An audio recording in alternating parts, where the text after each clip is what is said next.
But Jeremiah in this text continued to prophesy of the destroying judgments that were coming upon them if they didn't change. You know what I like about God? God will always give us a chance to make it right before he sends judgment on us.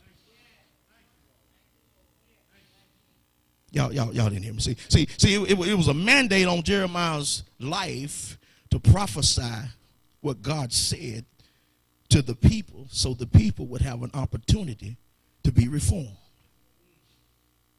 See, you know, in school they got something what you call reform school.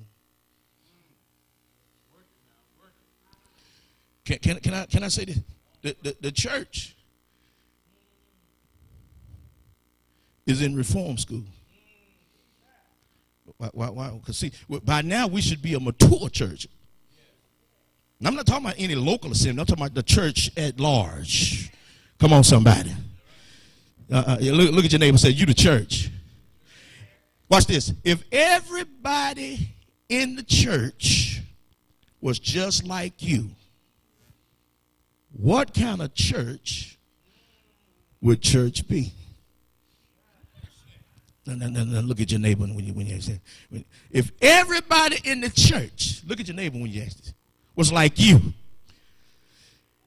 how much delivering power would we have? If everybody in the church was just like you, how much saving power would we have? If everybody in the church was just like you, how much setting free power would we have? How many souls would get saved? How could God speak through you if everybody in the church was just like you?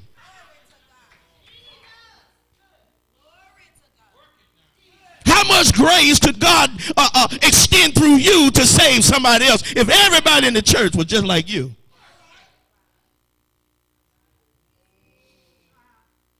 We need a prophet. We need somebody that's going to speak the truth. Josiah and Jeremiah would have healed them, but they wouldn't be healed. They would have delivered them, but they wouldn't be delivered. They would have set them free, but they didn't want to be set free. But even in their rebellion, he kept on prophesying for over 21 years. Sometimes I get frustrated. I can't tell you that I don't. Seems like the more you talk to folk, I ain't talking about y'all. There's some other folk out there I talk to all the time. So like the more you talk to them, the worse they get. Now, I told my wife this past week, 2013, going to be a lot of folk not getting a call from Pastor Smith. Because if I got to remind you, service at 8:30. If I got to remind you that I done prepared a meal for you to eat and I got all the trimmings and you don't show up to eat. God got a people that's hungry out there now to this fold that I got to reach. And sometimes you got to, God said, you got to leave Jerusalem and go to Judea. You got to leave Jerusalem and go to Samaria. You got to leave home sometime because at home a man is without honor.